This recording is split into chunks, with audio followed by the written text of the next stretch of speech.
Assessment of a pulse.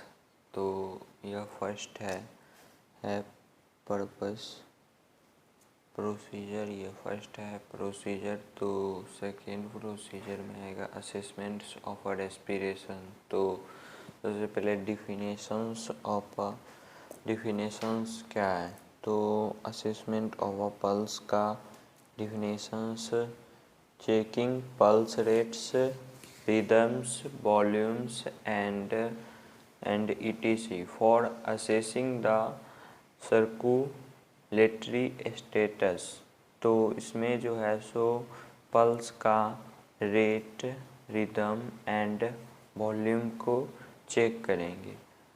उसके बाद है कि असेसमेंट्स ऑफ पल्स का पर्पस टू एस्टेब्लिश वेसलाइन्स डाटा। तो इसमें वेसलाइन डाटा को कलेक्ट करते हैं असेसमेंट्स ऑफ पल्स में। उसके बाद से है second purpose to check abnormalities in rate, rhythm and volume.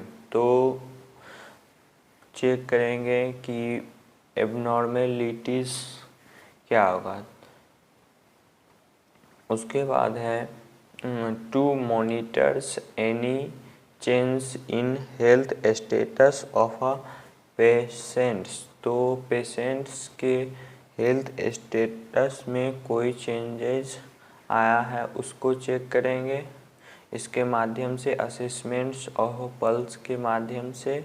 उसके बाद है to check peripheral circulation. Peripheral circulation होता है जब ऑक्सीजनेटेड ब्लड आर्टरी के माध्यम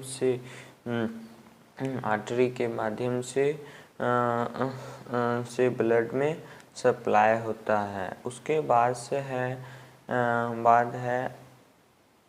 आर्टिकल्स। तो असेसमेंट्स ऑफ पल्स में क्या क्या आर्टिकल्स लगेंगे।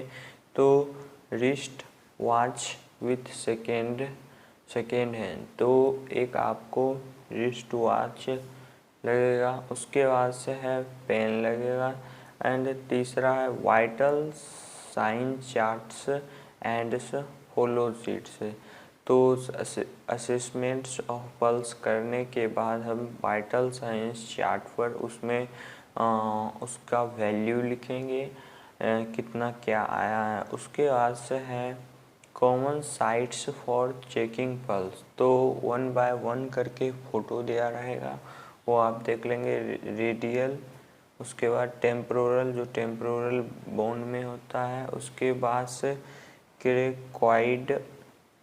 क्वाइड जो होता है नेक में होता है। एपाइकल्स चेस्ट में के नीचे होता है। उसके बाद ब्रोंकियल जो होता है सो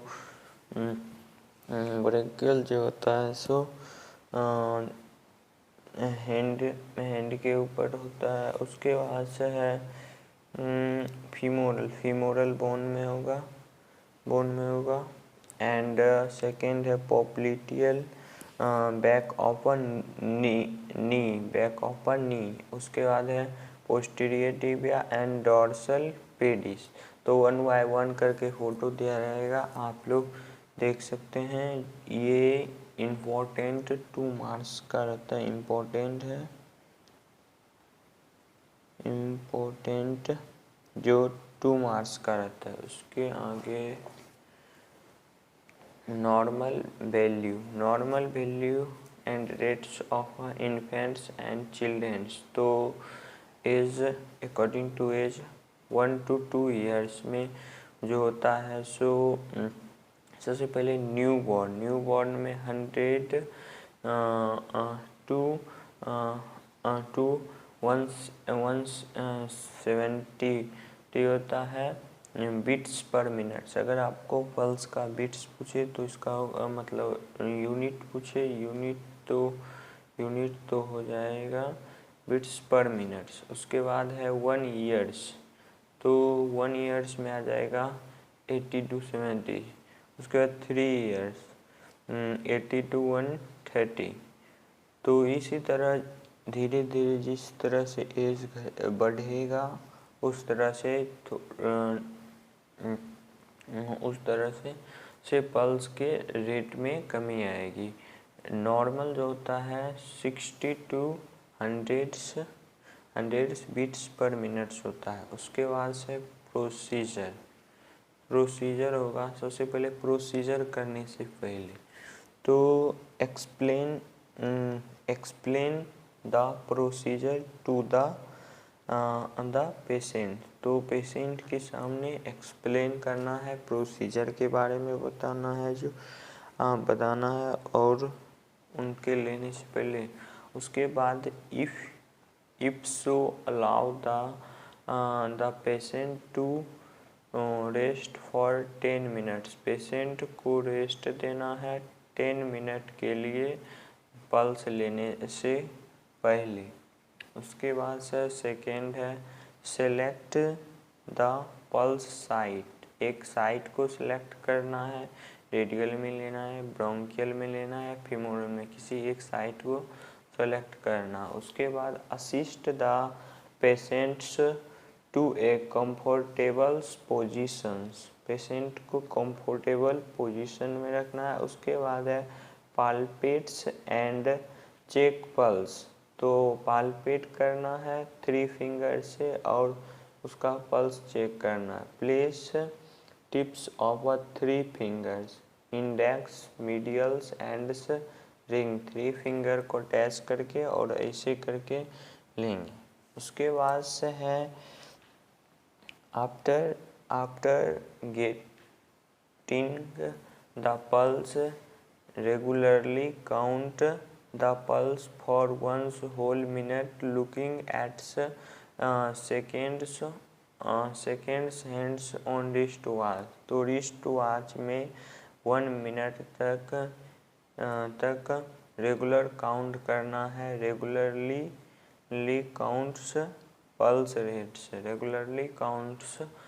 रेट्स। उसके बाद